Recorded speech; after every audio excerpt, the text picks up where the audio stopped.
G'day everybody and welcome back to another episode of the AskTomTech show.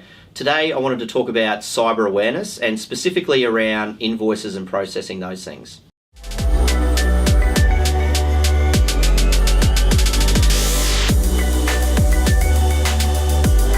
So today we're going to talk about cyber awareness, and one of the things we're seeing a lot is around invoice processing and scammers really attacking that part of a business. Before we get into that, being cyber aware isn't just about organisations having that in place. Yes, absolutely critical, and there's systems and process and all sorts of things that need to happen to ensure that your business is not only secure but your team are aware of what's going on. Now that awareness also needs to apply to you personally, because the attackers are after anything. They're after identities, they're after money, they're after credit card information, you name it, they're trying to get it.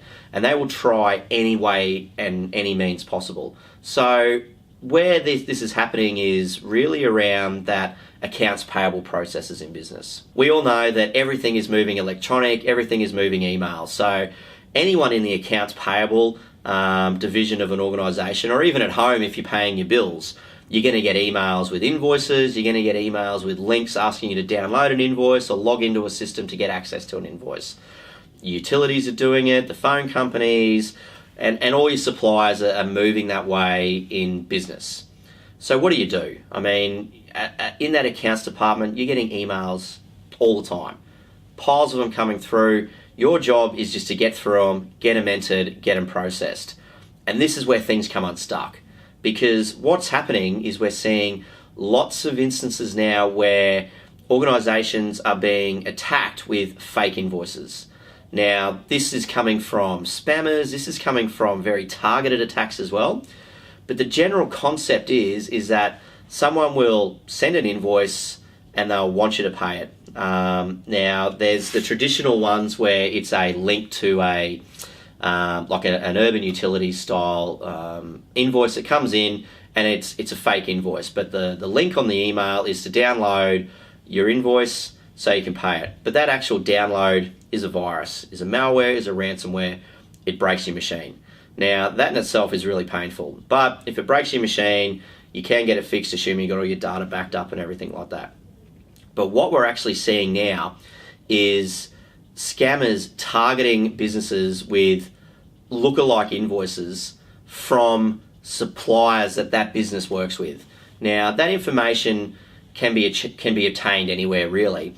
And what's more likely to happen is that a supplier gets compromised. And generally it's their email that gets compromised in some way or another.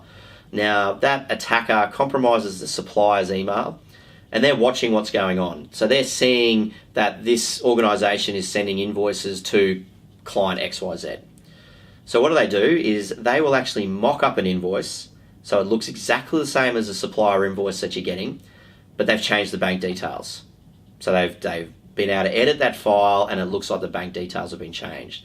The invoice gets sent in, oh, okay, we work with that supplier, it gets entered, it gets processed, and it potentially gets paid to the wrong account. You need to look at what checks and balances and processes you have in place so you know that you're paying that invoice correctly. Not only that it's going to the right bank account, but that invoice is actually legitimate. Do you have a purchase order process, for example? Do every invoice that comes in need to have a reference purchase order number?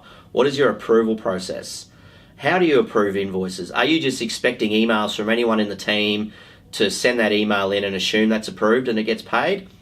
That's not going to work either these days, because we're actually now also seeing where people in the organisation are getting hijacked, and it's not necessarily their emails being compromised, but their identity or the email that's being sent isn't their actual email address. The display name looks like it's them, but it's not their email address. And I've seen way too many examples of that where the accounts department gets an email and it looks like it comes from the CEO or the CFO, and it says, "Hey accounts, can you process this invoice for me?"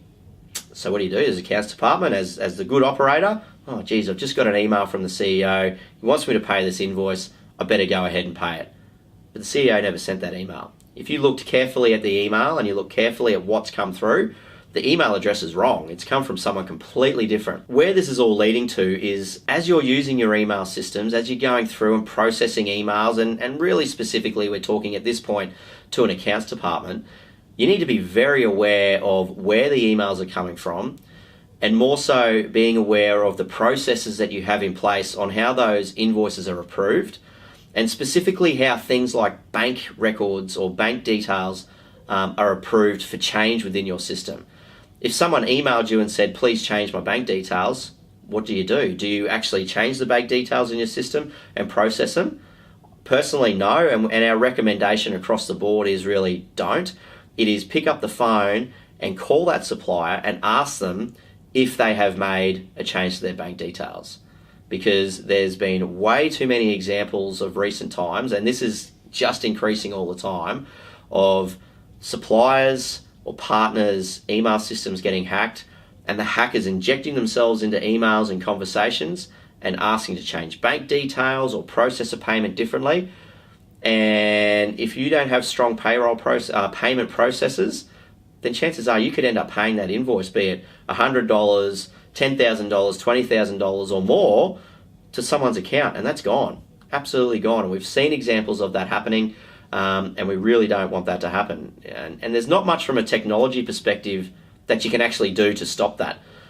Yes, you've got to have antivirus and anti-spam protection in, but these emails are getting past that because they're not technically a wrong email or a rubbish email. They're actually legitimate emails from a technical perspective. They're just coming from a bogus address or an address that's not yours or not the supplier's. So be very, very careful in that process payment. And the biggest tip we have for any accounts department now, be it being you working from home or having a team or multinational, it doesn't matter. Your accounts payable process needs to be locked down. You need to have key pointers in there about how an invoice is approved, and have double matching, have it match. It needs to be approved by an individual, but that also needs to be approved in a system via a purchase order number or similar.